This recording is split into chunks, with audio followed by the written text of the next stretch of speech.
तो वरन तो कुछ नहीं। भट्टी पर चढ़े दूध को अकारण आंच देने से उबाल आकर ही रहता है।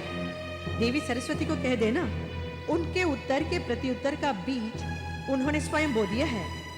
अब हम श्री गणेश शीघ्र करेंगे। माता, आपका श्री गणेश तो निस्संदेह आपकी गरिमा के अनुरूप भव्य ही होगा, है ना? भव्य होगा? अति भव्य होगा नारद। बस देखते रहना अब क्या होगा।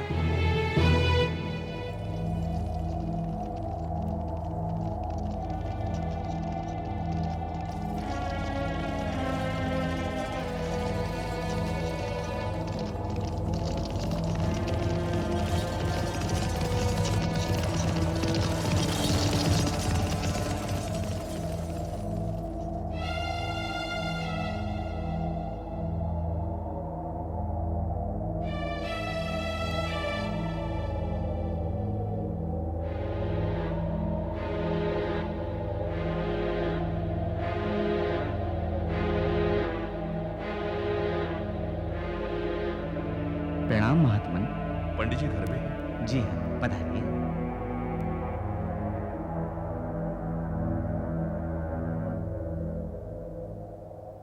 प्रणाम वाचस्पति जी। प्रणाम महामात्र जी। क्या बात है, आप कुछ चिंतित दिख रहे हैं। सब कुशल मंगल तो है? क्या बताऊं वाचस्पति जी, महाराज को अकस्मात मानसिक आघात हो गया है। क्या? उन्होंने आपको और विद्यासागर जी को तुरंत स्मरण किया। यह तो अति अशुभ हुआ पिताश्री, हमें शीघ्र चलना चाहिए। हाँ, तुम ठीक कहते हो पुत्र, हमें तुरंत वहां जाना चाहिए। आइए चलिए।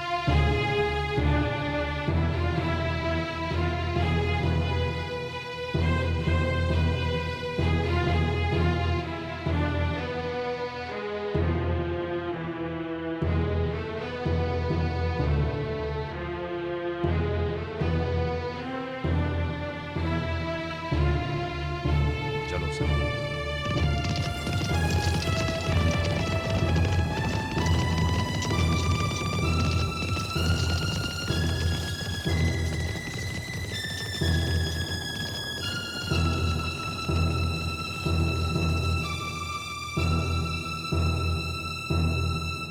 महाराज औषधि लें।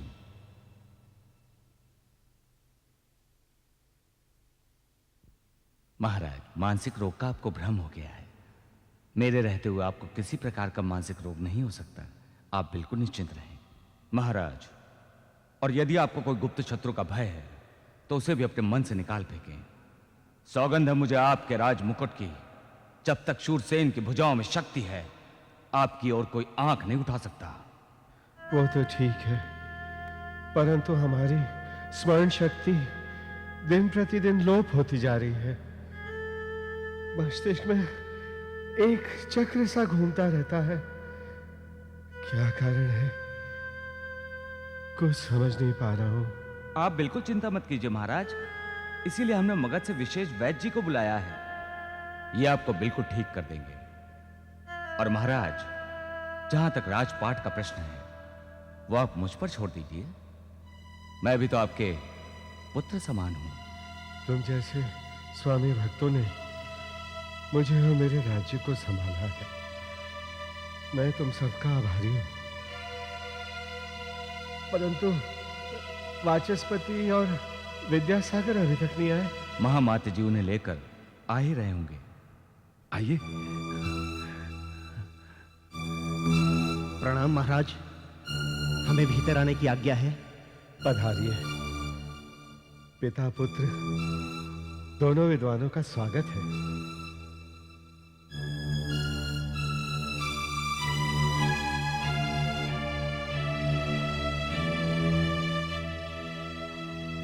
भगवान आपको दीर्घ आयु प्रदान करे।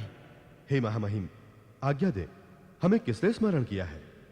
हे महामात्य, सेनापति जी तथा वैद्यराज, कृपया हमें क्षमा करें। हमें दोनों पिता पुत्र से एकांत में वार्ता करनी है। जो आज्ञा महाराज।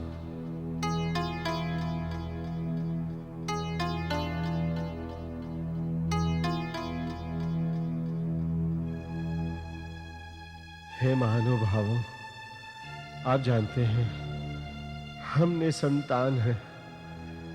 मानसिक आघात के कारण वैसे भी हम राज्य शासन करने के योग्य नहीं रहे। हमें किसी योग्य उत्तराधिकारी का चयन करना है। अतः हमें परामर्श दें, हम किसे अपना उत्तराधिकारी बनाएं? महाराज, आप अपने राज्य में अपने उत्तराधिकारी के रूप में किसे योग्य पाते हैं? महामात्य प्रवीण देव, जो हमारे साले हैं। दूसरे सेनापति शूरसेन, जो हमारी बहन के पुत्र हैं। इन्हीं पर ही दृष्टि जाती है। यह हमारे आज्ञाकारी, निष्ठावान और विनीत हैं।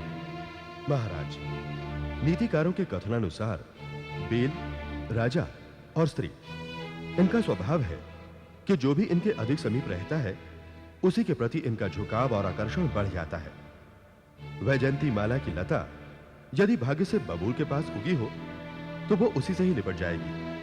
वही स्थिति राजा की भी होती है महाराज। और फिर महाराज, राजा को मोहित करने के लिए महत्वाकांक्षी जन क्या क्या प्रयोग नहीं करते? यही सोचकर हमारा मन विचलित है। जो प्रजा को प्राण के समान पाले, ऐसा प्रजापालक उत्तराधिकारी हमें चाहिए। कृपया मार्गदर्शन दें। इस जटिल समस्या का समाधान कैसे होगा? हे भूमिपति, पशु और मनुष्य में यही अंतर है कि पशु यदि क्रोधित है, प्रसन्न है या उदासीन है तो उसके मुख पर भी वही भाव आते हैं जो उसके भीतर होते हैं। परंतु मनुष्य इतना कुटिल प्राणी है महाराज कि भीतर से क्रोध कर रहा होता है, परंतु ऊपर से वो प्रसन्नता के भाव दर्शाता है। महाराज, ऊपर से विनम्र दिखने वाला प्राणी भीतर से कठोर हो सकता है, और जो ऊपर से जय जयकार कर रहा होता है कदाचित वही भीतर ही भीतर प्राणघाती योजना बना रहा होता है महाराज। अतः उत्तराधिकारी के महत्वपूर्ण निर्णय के लिए आपको योग्य पात्र के चयन हेतु अपना भेष बदलकर परीक्षा के लिए प्रयत्न करना होगा राजन। हाँ महाराज, ऐसा करने से दूध एवं जल स्वच्छ दृष्टिगोचर होंगे। हीरे और कंकर की पहचान हो जाएगी। आपको श्रम अवश्य होगा महाराज, किंतु कौन शत्रु है और कौन मित्र, यह भी स्पष्ट हो जाएगा। आपका परामर्श समय के अनुकूल है। हम भेष बदलकर अपने उत्तराधिकारी का चयन शीघ्र करेंगे, अति शीघ्र करेंगे। और तब तक महाराज, आपको एक भेद बुद्धि का आश्रय लेना होगा। वो क्या? महाराज, आप महामात्य और सेनापति, इन दोनों में अलग अलग ये भ्रम उत्पन्न करें कि आप उन्हें ही अपना उत्तराधिकारी बनाएंगे।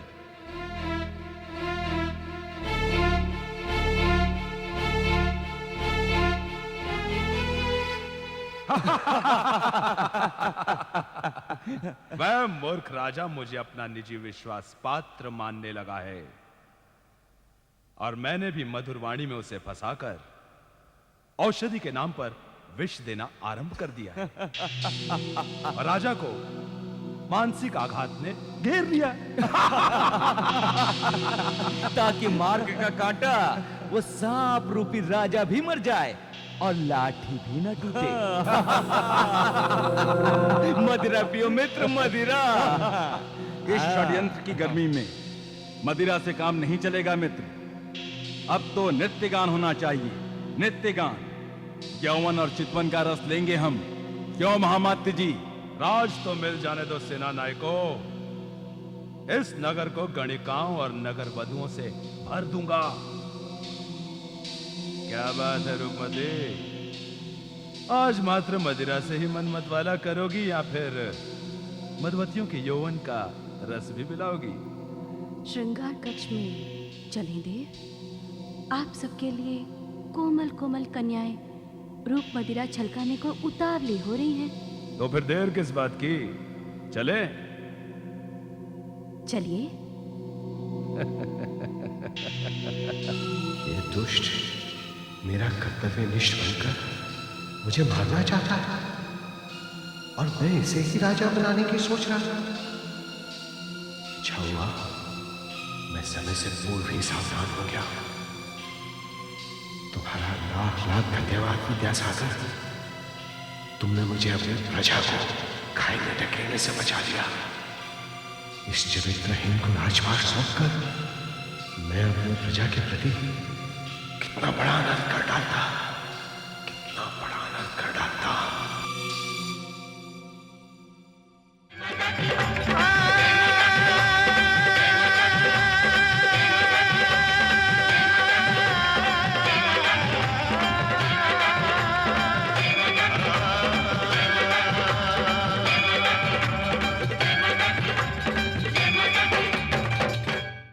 Cinevista is now on YouTube.